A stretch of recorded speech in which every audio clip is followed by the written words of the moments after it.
Phone చూస్తున్నారు అంటున్నారు, కానీ ఎందుకు అంతసేపు ఫోన్ చూస్తున్నారని ఒక్కళ్ళు కూడా ఇక్కడ అడిగే వాళ్ళు లేరు. ఎందుకంటే ఇప్పుడు మీకు వారం మొత్తం పనిచేస్తున్నారు, చాలా కష్టపడుతున్నారు, నేను అది తప్పనట్లేదు.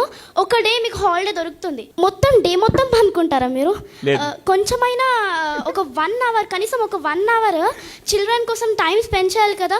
మేము అడుగుతూనే ఉంటాము, మమ్మీ మొత్తం చదివేసుకున్నాను, మొత్తం హోంవర్క్ రాసేసుకున్నాను, ఒక 1 అవర్ అట్లీస్ట్ ఒక ½ అన్ అవర్ పార్క్ తీసుకెళ్ళొచ్చు కదా మమ్మీ అంటే, నాకు ఓపిక లేదమ్మా, ప్లీజ్ అమ్మా ఇప్పుడు కాదు, నెక్స్ట్ టైం వెళ్దాం, నెక్స్ట్ టైం అంటారు, కానీ ఆ నెక్స్ట్ టైమే 2-3 years అట్లా అయిపోతుంది. Give a big round of applause to her. Fantastic తల్లి, ఐ అగ్రీ. బయట ప్రపంచం చూసి చాలా చాలా చాలా రోజులు అవుతుంది సార్.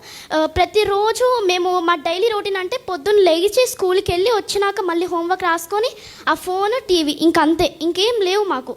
బయట ప్రపంచం చూడాలి, అసలు ఏం జరుగుతుంది. నేను ఈవెన్ చూసాను కూడా, ఫోన్ చూసినప్పుడే వచ్చింది అది. యాక్చువల్గా ఒక 5th క్లాస్ గర్ల్ మొత్తం ప్రెషర్ పడుతుంది, అసలు ఫోన్ ఇవ్వట్లేదు, టీవీ ఇవ్వట్లేదు, బయటికి కూడా తీసుకెళ్ళట్లేదు అనేసి చనిపోయారు అనేసి నేను విన్నాను.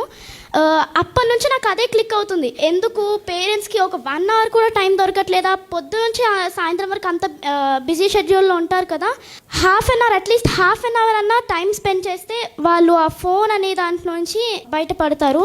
I think she